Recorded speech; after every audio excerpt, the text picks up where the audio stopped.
السلام علیکم ورحمۃ اللہ وبرکاتہ۔ کل ہم نے پڑھا تھا کہ لفظ کی دو اقسام ہیں، نمبر ایک بامعنی، نمبر دو بے معنی۔ بامعنی کے پھر ہم نے دو اقسام پڑھے تھے، مفرد اور مرکب۔ جو مفرد تھا یہ ہم نے کل اس کی تعریفات وغیرہ پڑھے تھے، اور آج ہم پڑھیں گے مرکب کے بارے میں۔ مرکب کی تعریف: مرکب وہ ہے جو دو یا دو سے زیادہ کلموں سے مل کر بنے، وہ کیا ہوگا؟ مرکب۔ پھر مرکب کی بھی آگے دو اقسام ہیں، نمبر ایک مرکب مفید، نمبر دو مرکب غیر مفید۔ مرکب مفید جس میں مسند اور مسند الیہ دونوں ہو، مرکب مفید ہوگا۔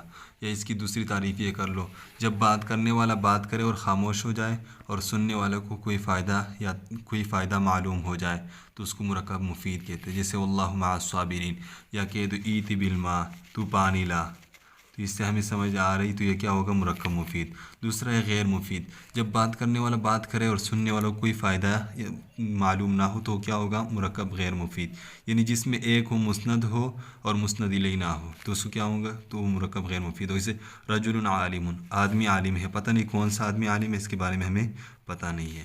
پھر ہم نے کل تین اقسام پڑھے تھے، ہم نے سب سے پہلے آج اسم کی علامات پڑھنے۔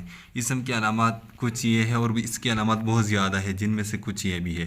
نمبر ایک، جس کے شروع میں الف لام آئے گا، ال آئے گا تو وہ کیا ہوگا؟ اسم، جیسے الحمدللہ رب العالمین۔ جس کے شروع میں حرف ندا آئے تو وہ بھی کیا ہوگا؟ اسم، جیسے یا اللہ۔ جس کے شروع میں گول تا آئے، تائے مدورہ جس کو کہتے ہیں، عائشہ، تو یہ بھی کیا ہوگا؟ اسم۔ جو جمع ہو وہ بھی کیا ہوگا؟ اسم، جیسے مسلمون۔ جو مضاف ہو، جو بھی اسم مضاف ہوگا تو کیا ہوگا؟ اسم ہوگا۔ اس کتاب اللہ، اسم اشارہ، یہ بھی اسم کی علامت ہے، ھذا الکتاب۔ شروع میں حرف جر ہو تو وہ بھی کیا ہوگا؟ اسم، جیسے بزید۔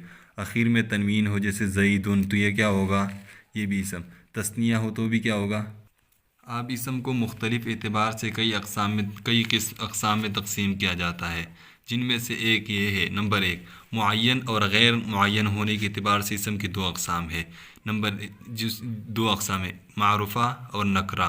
یہ معین اور غیر معین ہونے کے اعتبار سے اسم کی اقسام ہے۔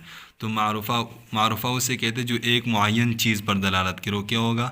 معرفہ۔ اور معرفہ کی پھر آگے 7 اقسام ہیں۔ نمبر ایک، ضمیر، جیسے انا، انتا۔ علم ہو، جس کے کسی کا نام ہو، جیسے زید، یہ ایک معرفہ چیز ہے۔ نمبر تین، اسم اشارہ، یہ بھی معرفہ کی قسم ہے۔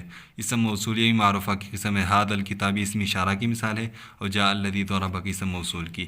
معرف باللام، جو جس کلمے پر بھی الف لام آئے گا وہ کیا ہوگا؟ معرفہ۔ رجل تو ایک عام آدمی تھا، کوئی بھی آدمی ہو سکتا تھا، لیکن جب الرجل بولیں گے تو پھر خاص ہو جائے گا، یہ معرفہ ہو جائے گا۔ ان میں سے کسی ایک کی طرف مضاف ہو تو بھی کیا ہوگا؟ معرفہ، جیسے کتاب ہو، کتاب تو نکرہ تھا لیکن ہو کی وجہ سے یہ بھی معرفہ ہو گیا، اور اس کے ساتھ بھی قسم منادہ مقصود ہے۔ وہ اس میں نکرہ جس کو حرف ندا کے ذریعے متعین کیا جائے۔ رجل تو کوئی بھی آدمی تھا، لیکن جب ہم کہیں گے یا رجل، اے آدمی، تو اے آدمی ہم جب کہیں گے تو یہ متعین ہو جائے گا۔